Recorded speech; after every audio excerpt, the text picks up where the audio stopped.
Hai warga sorga, dalam kitab Amsal 4 ayat yang ke-27 berkata, jauhilah kejahatan.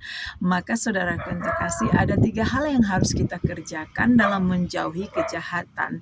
Apa itu? Yang pertama adalah harus kita rajin berbuat baik.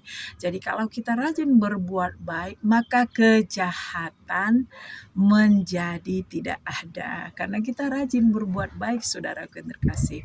Jadi marilah kita berbuat baik untuk keluarga kita, untuk orang-orang di rumah kita, untuk pasangan kita, untuk orang-orang yang ada di sekitar kita, di lingkungan kita bermasyarakat.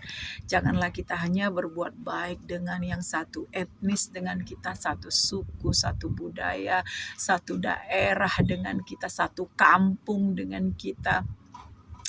Marilah kita juga dalam keberagaman, dalam perbedaan kita dapat berbuat baik dengan orang yang berbeda-beda dengan kita.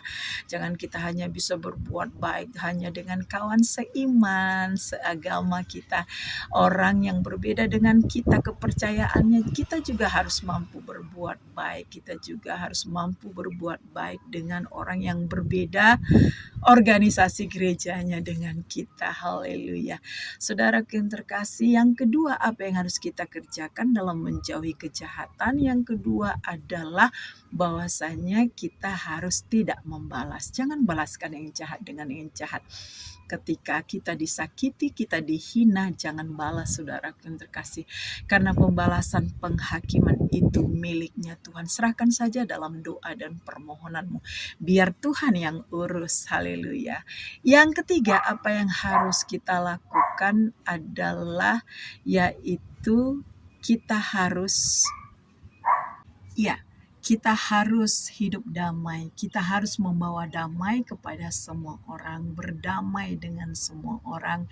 Kita harus bisa melepaskan pengampunan, melepaskan berkat dalam nama Yesus Kristus. Kita harus mengasihi bukan hanya saja orang-orang yang baik kepada kita, bahkan musuh-musuh kita harus kita kasihi karena kita anak Tuhan.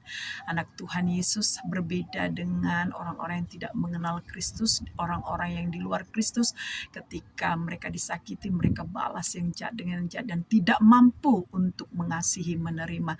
Tetapi anak Tuhan Yesus meski disakiti mampu untuk mendoakan, mampu untuk mengasihi, mampu untuk menerima setiap orang-orang yang jahat dalam kehidupannya dan membawa orang jahat itu di hadapan Tuhan dalam doa permohonan. Haleluya.